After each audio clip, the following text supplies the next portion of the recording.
औज़ुबिल्लाहिमिनश्शैतानिर्रजीम बिस्मिल्लाहिर्रहमानिर्रहीम। Wasim Rajput advocate high court हाज़िर खिदमत हैं। दोस्तों को मुख्तलिफ़ दोस्तों ने सवालात किए थे, इनबॉक्स में आए, मेरी बहनों ने सवालात किए हैं। उन्होंने कहा कि अगर बाप दादे की मौजूदगी में बाप बच्चों का फौत हो जाता है, प्रॉपर्टी का मालिक दादा है, तो आप इस बारे में हमें बताएं। अगर दादा पहले मर जाए तो फिर विरासत का क्या तरीक़ाकार है। अगर बच्चों का वालिद पहले फौत हो जाता है दादे से पहले, तो फिर प्रॉपर्टी का तकसीम कैसी होगी।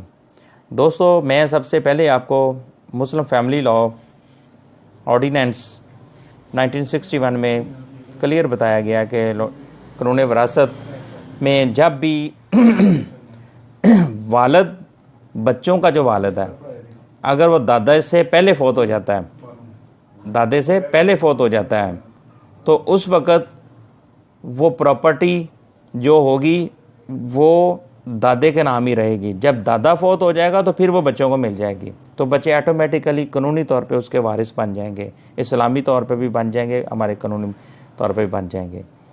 अब एक सवाल ये है। दूसरा सवाल ये है कि पहले दादा फौत होता है, बाद में बच्चों का बाप फौत हो जाता है। दादा फौत होएगा तो दादे की प्रॉपर्टी बच्चों के वालिद में जाए कन्वर्ट होगी, वो वारिस बनेगा। अगर उसके बहन भाई अगर हैं तो मज़ीद उनमें सारों में तकसीम हो जाएगी।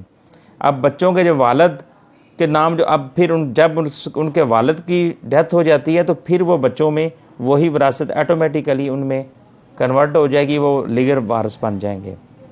बस इतनी सी बात थी। बात यह है कि बहुत ज़्यादा सवालात हमारे माशरे के अंदर घूम रहे हैं कि वारिस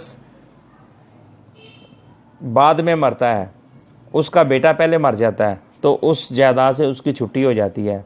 अगर उसकी आगे औलाद है, एक बंदे ने अपने बेटे की शादी की, उसमें से 2 बच्चे पैदा हुए, अब क्या हुआ, वो बच्चों का जो वालिद था उसकी डेथ हो जाती है, लेकिन उसका दादा ज़िंदा है, वो प्रॉपर्टी का ओनर है, ज़िंदा है। हाँ, जब दादा फौत होगा तो फिर वो बच्चों को उसका हिस्सा मिल जाएगा, वो मालिक बन जाएंगे। पहले लोग कहते हैं जी नहीं जी, पहले मालिक से प्रॉपर्टी का जो ओनर है उससे पहले उसका बेटा फौत हो जाए तो उसकी औलाद उसमें हकदार नहीं रहती। नहीं, ये गलत है। हमारे इस्लाम में इस चीज़ की कतई ममानत है। हमारा इस्लाम कहता है कि वो वारिस है और उसको उस प्रॉपर्टी का हिस्सा मिलेगा, चाहे बेटा पहले फौत हो चाहे बाद में फौत हो, वो उसके जो पोते पोती हैं उनको हिस्सा मिलेगा। तो दोस्तों, ये सवाल था, मुझे बड़ी खुशी हुई है कि दोस्तों ने इस तरह के सवालात मुझसे किए। तो इस तरह कानून से आगाही मिलती रहती है, तो मैंने सोचा कि ये सब दोस्तों तक, एक सवाल है सब दोस्तों तक पहुंच जाए तो ज़्यादा अच्छी बात है। हमारे पाकिस्तान की 22 करोड़ आवाम है, तो एक आम शहरी तक भी आवाज़ जानी चाहिए, कानून की आगाही होनी चाहिए। तो दोस्तों, चैनल को आप सब्सक्राइब करते रहें ताकि मज़ीद आने वाली वीडियो भी आपको मिलती रहें।